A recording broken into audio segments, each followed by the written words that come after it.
Un jeune garçon noir confronte le juge. « Vous m'avez enlevé mon père ?» La salle d'audience se fige.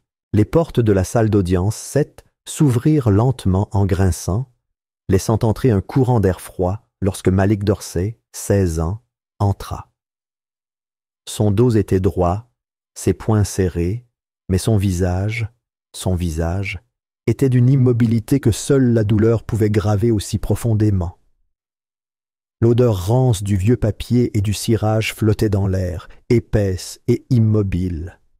Des rangées de bancs cirés, chacun usé par des années de procès et de prières murmurées, étaient bondées de visages. Des représentants des médias chuchotant derrière des caméras encore interdites d'enregistrement, des spectateurs retenant leur souffle par anticipation, des familles murmurant s'accrochant à l'espoir et des hommes politiques en costume sur mesure qui s'exprimaient par hochement de tête et regard plutôt que par paroles.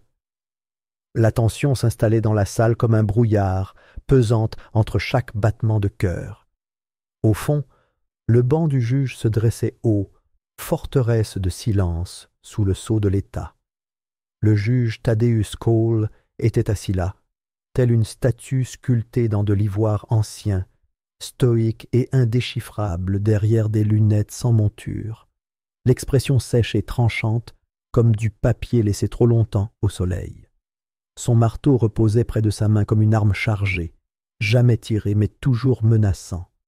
Le temps sembla se replier sur lui-même dès l'entrée de Malik. Pour tous les autres, ce n'était qu'une affaire comme une autre, un autre nom sur le rôle. Mais pour Malik, c'était le moment vers lequel il marchait depuis 2 longues années creuses. Il ne regardait ni à gauche ni à droite. Son regard était fixé droit devant, non sur le juge, ni sur les procureurs qui déplacèrent leurs papiers dans une indifférence répétée, mais sur le siège vide à côté de l'avocat de la défense. Cette chaise, si ordinaire, si oubliable avec ses pieds en acier et son dossier en cuir usé, signifiait tout. C'était la même chaise sur laquelle son père, Marcus Dorsey, s'était assis autrefois. Cette chaise avait porté le poids d'un homme dont le seul crime était de tenter de réveiller un système qui avait depuis longtemps appris à ne plus ressentir. Marcus était entré dans cette même salle d'audience 2 ans plus tôt, calme mais déterminé, des dossiers sous le bras et des décennies d'injustice derrière les yeux. Il était venu défendre sa vérité. Il en était reparti menotté, enveloppé d'un blackout médiatique, son nom détourné et transformé en exemple. Ce qui avait été une simple manifestation civile devant la résidence du gouverneur, un rassemblement d'hommes et de femmes exigeant la transparence sur une vague de saisies illégales de biens, s'était transformé en accusations qui se sont propagées comme une traînée de poudre. Trahison, incitation à la violence, direction d'une cellule terroriste intérieure, des mots trop lourds pour la vérité qu'ils étaient censés refléter. Malik se souvenait encore du journal télévisé ce soir-là, de l'hésitation du présentateur avant de lire les accusations, du ton gêné, des regards obliques entre les coprésentateurs. Ils savaient tous que c'était mal, mais personne ne disait rien, car dire quelque chose, c'était tout risquer. Les mensonges s'étaient rapidement répandus, tissés d'un tissu de silence et de pouvoir. Le gouverneur Lyndon Bexley, photographié un jour souriant avec Marcus lors d'un gala de charité, se tenait derrière une tribune quelques jours plus tard, réclamant une justice décisive face aux menaces qui pèsent sur la patrie. Un homme qui avait autrefois loué Marcus pour son engagement communautaire le présentait désormais comme un danger. Derrière les paroles du gouverneur, la machine de contrôle s'est mise en marche. Des forces d'intervention secrètes ont été autorisées. Des rapports de renseignement, dont la falsification a été prouvée plus tard, ont circulé. Et puis sont arrivées les descentes nocturnes. Et voilà que Malik se tenait là, cité à comparaître comme témoin dans le procès en appel intenté contre Bexley devant la Cour fédérale. Sa présence n'avait pas été requise car il disposait de nouvelles preuves. Elle avait été forcée, stratégique. Il voulait un spectacle qui s'effondrerait sous son propre poids. Un garçon trop émotif pour parler clairement, trop jeune pour être cru, trop brisé pour se battre. Mais Malik n'était pas là pour s'effondrer. Il n'était pas là pour pleurer, implorer ou s'emporter. Il était là parce que quelqu'un devait porter la vérité dans une salle conçue pour l'ignorer.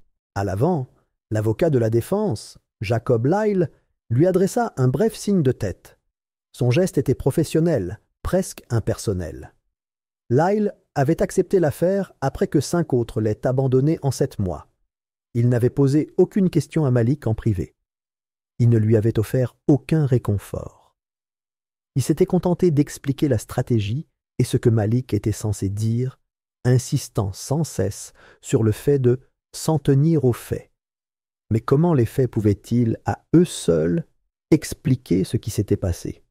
Devant le palais de justice, les rues étaient envahies de manifestants. Des dizaines de personnes se sont rassemblées, brandissant des pancartes peintes en rouge et noir. « Libérez Marcus d'Orsay. Nous voulons la vérité. La justice ne peut être scellée. » Leurs chants résonnaient faiblement à travers les fenêtres scellées, provocateurs mais étouffés, comme des voix enfouies sous l'eau. Ils étaient rejoints par des militants des droits civiques, des vétérans de l'armée à la retraite, des étudiants en droit et des citoyens ordinaires qui se souvenaient de Marcus non pas comme d'un méchant, mais comme d'un homme qui arpentait autrefois les quartiers pour distribuer des repas et inscrire les électeurs. Il portait des bougies, des photos et des bribes de vérité que la salle d'audience refusait d'admettre. À l'intérieur, cependant, le silence était total. Aucune caméra n'était autorisée aujourd'hui. Le gouvernement parlait d'une « question de sécurité nationale ». L'expression était si souvent utilisée qu'elle avait perdu tout son sens, devenant la clé qui verrouillait toutes les portes qu'il ne voulait pas ouvrir. Mais Malik savait qu'il n'en était rien. Il ne s'agissait pas de sécurité nationale. Il s'agissait de silence. Il s'agissait de garder les dossiers scellés, les noms protégés et les hommes puissants intouchables. Dès son entrée, il l'avait ressenti. L'architecture froide de la répression, la chorégraphie minutieuse d'un système qui prétendait faire respecter la justice, tout en effaçant ceux qu'il trouvait gênants. Ce procès n'avait pas pour but de révéler ce qui s'était passé. Il ne s'agissait pas de rendre justice à son père. Il n'était même pas question de culpabilité ou d'innocence. Il s'agissait de contrôler le récit. L'équipe du gouverneur Bexley savait qu'elle ne pouvait pas effacer Marcus d'Orsay de la mémoire, mais elle pouvait noyer son histoire dans la complexité. S'ils rendirent les choses suffisamment obscures, transformaient chaque vérité en question, chaque témoin en risque, ils pourraient attendre que l'indignation se calme. Malik s'arrêta près de la table de la défense. Ses mains se détendirent légèrement, effleurant le bois usé. Il ne s'assit pas. Ses jambes étaient raides, mais sa volonté était plus vive que jamais. Il laissa le silence l'envelopper un instant de plus. Le genre de silence qui lui donnait l'impression d'être dans l'œil du cyclone. Il se souvenait d'être resté dans cette même pièce 2 ans plus tôt, caché derrière une rangée de bancs, tandis que son père était conduit à l'intérieur. Il avait vu Marcus lever la main, jurer de dire la vérité, puis parler avec un calme qui avait ébranlé l'accusation.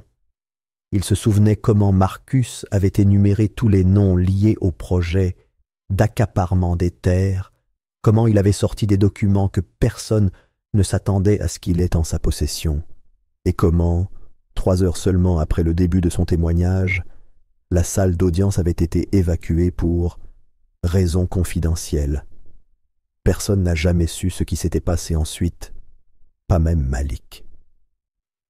Les journalistes présents ce jour-là n'ont jamais publié d'article complet. Quelques-uns laissaient entrevoir des incohérences dans l'affaire. Un présentateur fut licencié 1 semaine plus tard. Un autre démissionna sans explication.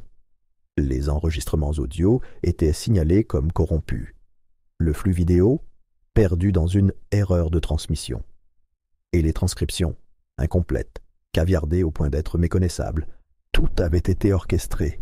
Des juges aux journalistes, quelqu'un de plus haut placé, avait tiré les ficelles. Malik ne pouvait pas tout prouver, pas encore, mais il le sentait, comme une odeur nauséabonde derrière des murs propres. Il y avait une pourriture ici, enfouie profondément sous des années de rituels et de routine, masquée par des titres et des robes. Il leva enfin les yeux vers le juge Cole. L'homme n'avait pas bougé. Il était assis, figé, les doigts doucement croisés, l'expression indéchiffrable. Mais Malik pouvait lire le calcul dans son regard. Pas d'inquiétude, pas de culpabilité, juste une froide appréciation.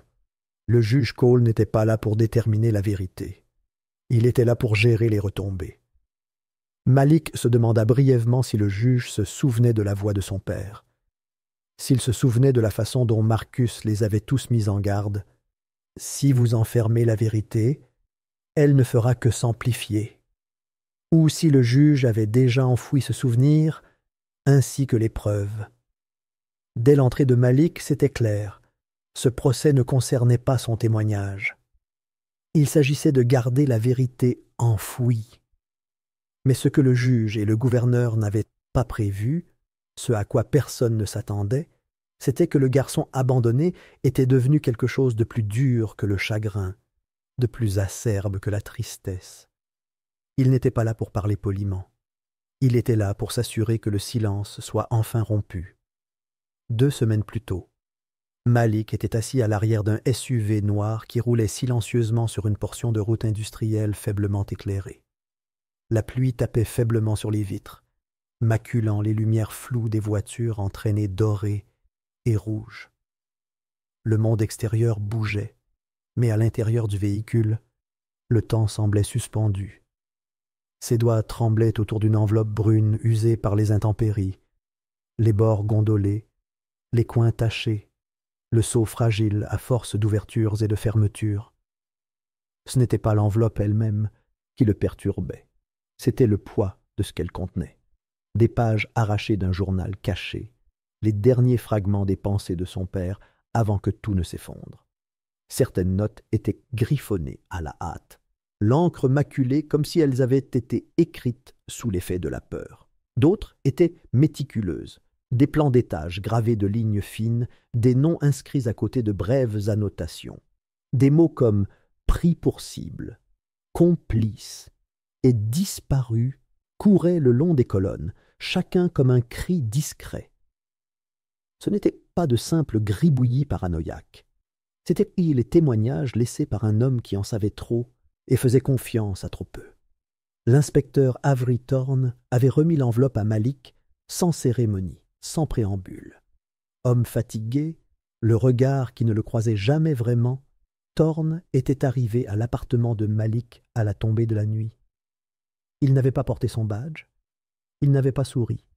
Juste un regard d'excuse que Malik ne comprit qu'une fois l'enveloppe entre ses mains.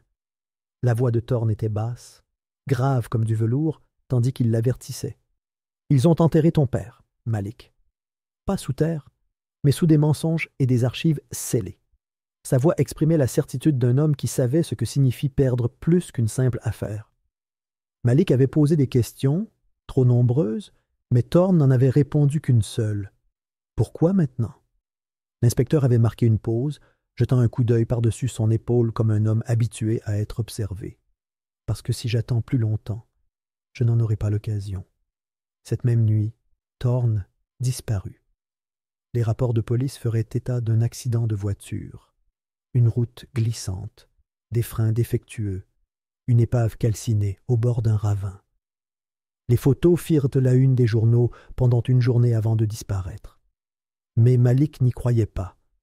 L'homme qu'il rencontra ce soir-là n'était pas imprudent. Il était prudent. Nerveux, certes, mais délibéré. Thorne savait qu'il était proche de quelque chose. Trop proche. Malik ne dormit pas cette nuit-là. Il était assis à la table de sa cuisine, les pages de son journal étalées comme les morceaux d'un miroir brisé. Chaque mot, chaque schéma semblait refléter une vérité différente, un aperçu du monde que son père avait tenté de dénoncer et des forces qu'il avait englouties tout entier. Lanceurs d'alerte, sources anonymes, abus documentés, registres de preuves falsifiés. Certains noms correspondaient à des personnages qu'il avait vus aux informations, des fonctionnaires, des officiers supérieurs et même des membres de la magistrature. D'autres étaient inconnus, mais annotés avec une précision effrayante. Malik voyait des schémas se dessiner, des points se reliant, et un symbole récurrent, un petit X tracé à côté de certains noms. Toutes les personnes marquées avaient un point commun. Elles étaient soit mortes, soit disparues, soit officiellement discréditées. Plus Malik lisait, plus son appartement semblait devenir froid. Il repensait aux derniers jours de son père, sa paranoïa, comment il l'avait averti de ne faire confiance à personne, pas même au système auquel il avait cru autrefois. À l'époque, Malik avait cru que c'était le chagrin qui parlait. Maintenant, il n'en était plus si sûr. Et si son père avait su qu'il le surveillait? Et si le journal n'était pas qu'un recueil de souvenirs, mais une carte laissée à quelqu'un, n'importe qui, assez courageux pour terminer ce qu'il avait commencé? Lorsque la convocation au tribunal arriva quelques jours plus tard, Malik ne fut pas surpris. Il était temps de témoigner, non pas sur le journal, pas encore, mais sur la personnalité de son père, sur le procès qui l'avait condamné à mourir dans l'obscurité. Une audience à huis clos. Pas de presse, pas de caméra. Juste des observateurs désignés par le gouvernement et un juge réputé pour son silence. Jacob Lyle, l'ancien conseiller juridique de son père, renouvela sa conversation. Homme discret, désormais avocat de Malik, Lyle donnait rarement son avis, seulement des faits. Mais lorsqu'il glissa un épais dossier sur la table et déclara que c'était la seule chance qui lui restait de laver le nom de son père, Malik comprit l'enjeu. Le dossier contenait des requêtes, des notes d'appel et de vieilles transcriptions, des documents qui dressaient le portrait d'un procès ravagé, avant même d'avoir commencé. Maintenant, dans la salle d'audience, Malik sentit le poids d'une centaine d'yeux posés sur son dos. Les murs étaient trop hauts, l'éclairage trop clinique et l'air trop immobile, comme si tout le monde attendait que quelque chose se fissure. Il était assis au deuxième rang, derrière le bureau du plaignant, ses doigts effleurant l'enveloppe pliée à l'intérieur de sa veste. Il la sentait pressée contre ses côtes, comme pour lui rappeler qu'elle était toujours là, toujours réelle. Jacob Lyle était assis à côté de lui, l'expression indéchiffrable, le regard fixé devant lui. Lorsque le juge appela enfin le nom de Malik, la salle se transforma, non pas de bruit, mais d'énergie. Une ondulation parcourut l'auditoire. Malik se leva lentement, posé dans chacun de ses mouvements, ignorant la brûlure de l'attente qui lui parcourait l'échine. Il ne se dirigea pas vers la barre des témoins. Au lieu de cela, il se retourna et fit un pas vers le banc. Des halètements se répandirent dans la salle comme des oiseaux effrayés. Un huissier s'avança instinctivement, mais Malik ne faiblit pas. Il continua d'avancer, lentement et sûrement, ses bottes résonnant sur le carrelage. La sécurité se hérissa. Des mains frôlèrent les armes. Le juge Cole ajusta ses lunettes et se pencha en avant, les yeux plissés. « Vous avez emmené mon père », commença Malik, les mots sortant de sa bouche avec un calme qui le surprit lui-même. Sa voix était basse mais posée. « Pas avec une balle, pas avec des barreaux. Vous l'avez emmené en faisant comme si de rien n'était. » La bouche du juge Cole s'ouvrit, une objection se forma, mais Malik poursuivit avant qu'il ne puisse parler. « Vous avez manqué à votre devoir en laissant un gouverneur corrompu déformer la loi pour faire taire des gens comme mon père, en laissant ses dossiers disparaître, en imposant un procès à huis clos, en l'enterrant vivant avec vos règles et vos formalités administratives. Il n'est pas mort parce qu'il était coupable. Il est mort parce que vous vouliez qu'il parte. » Un silence s'abattit sur la salle. Même les néons au-dessus semblèrent s'éteindre. Les doigts du juge tapotèrent le banc une fois, 2 fois, puis s'immobilisèrent. Son regard ne vacilla pas, mais Malik y vit quelque chose. Une lueur, une fracture. Culpabilité? Non. Quelque chose de plus froid. Calcul. Du fond de la salle d'audience, un mouvement brusque attira l'attention de Malik. Un homme en costume bleu marine sur mesure se leva brusquement. Le sénateur Aldridge Gray. Sa présence n'avait pas été annoncée, mais il était là, serein, confiant, intouchable. Il ajusta ses boutons de manchette avec la précision d'un homme habitué à contrôler le récit. Son regard se fixa sur celui du juge Cole, et lors de ce bref échange, quelque chose se passa entre eux, un signal, à peine perceptible, un changement de posture, un souffle trop long, mais Malik l'a vu. La vérité le frappa avec une clarté brûlante. Il ne s'agissait pas d'un procès. Il n'a jamais été question de justice. Il s'agissait de contrôle, de pouvoir, d'éliminer les obstacles comme son père, dont le seul crime était d'avoir exposé une machine trop grande pour être brisée. Le sénateur Gray regarda Malik, l'air indéchiffrable. Derrière lui, des assistants et des policiers en civil se tenaient tels des statues. Malik sentait leur présence plus qu'il ne la voyait, un mur prêt à se refermer. Mais il ne broncha pas. Il fit un pas de plus vers le banc. « Mon père est mort en essayant de protéger des gens que vous aviez juré de servir. Il a recueilli des preuves, il a donné sa vie pour cela, et vous l'avez effacé. » Le juge Cole ne répondit pas. Sa bouche était mince, ses mains serraient le bord du banc. Malik fouilla dans sa veste. Tous les gardes présents se tendirent. Il se déplaça lentement, posément, et brandit l'enveloppe bien haut au-dessus de sa tête. Pas une arme, juste du papier, juste la vérité. Mais la salle réagit comme s'il avait dégainé une arme. « Voilà ce dont vous avez peur, » dit Malik, la voix s'élevant. « Pas de moi, pas de mon père, la vérité que vous avez enfouie. » Derrière lui, des murmures s'élevèrent. Jacob Lyle se leva en silence, le visage pâle mais résolu, puis d'autres suivirent, des journalistes, des civils, des survivants de la corruption que son père tentait de dénoncer. Un par un, ils se levèrent. Pas de chant, pas de slogan, juste une solidarité silencieuse. Pendant un instant, personne ne bougea, personne ne respira. Et dans ce silence, Malik vit quelque chose changer dans les yeux du juge Cole. Pas de peur, mais de reconnaissance. Les dégâts avaient déjà commencé. Il pleuvait quand Marcus Dorsey fut enlevé.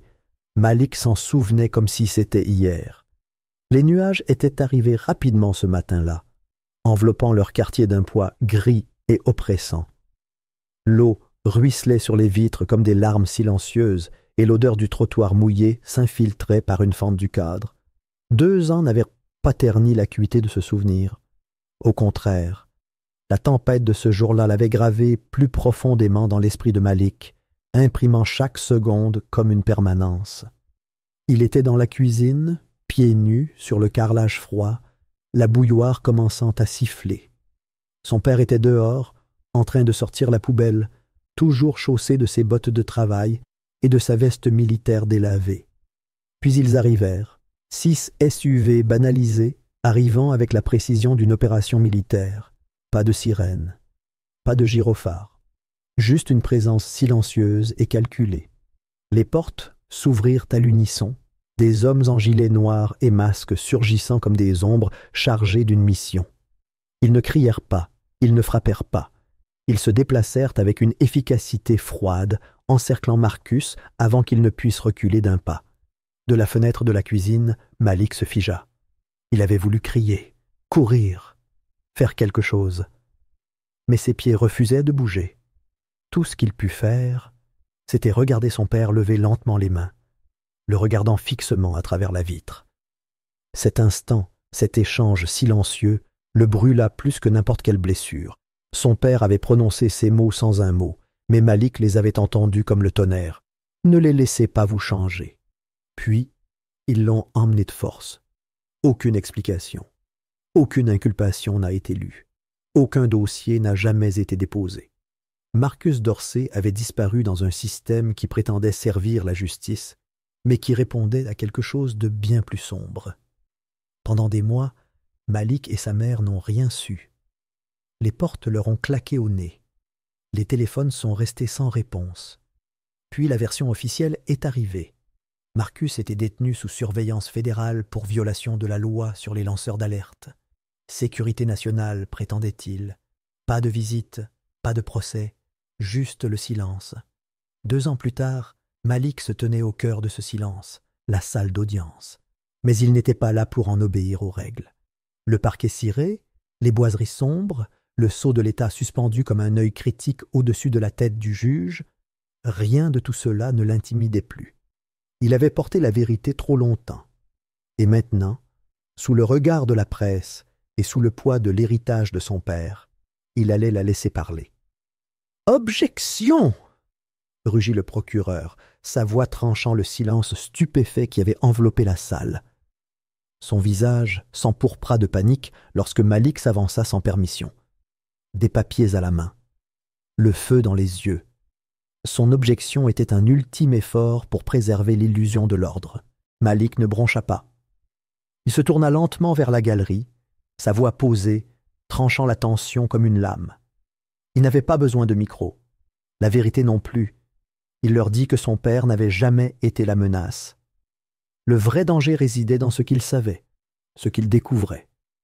Les rouages de l'ombre, masqués par la bureaucratie et le patriotisme. Malik sortit l'enveloppe de son manteau, la même que Thorne lui avait donnée des semaines plus tôt, symbole de la rébellion finale d'un mourant. La salle d'audience sembla retenir son souffle lorsqu'il l'ouvrit. Avec précaution, il déplia les documents. Ce n'étaient pas des originaux. Il ne s'y risquerait jamais, mais ils étaient suffisants. Suffisants pour ouvrir les yeux.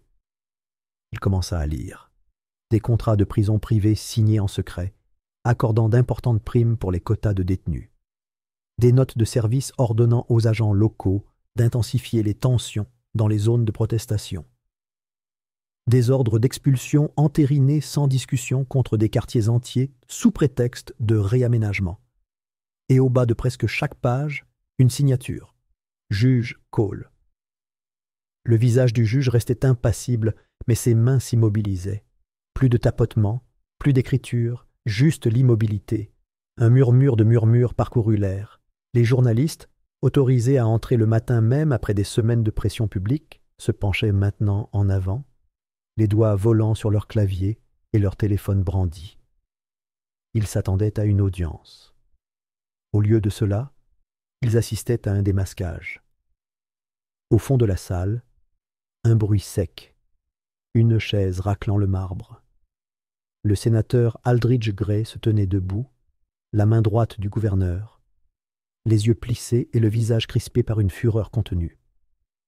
Sa voix résonnait avec une autorité éprouvée, accusant Malik de mettre en danger la sécurité nationale.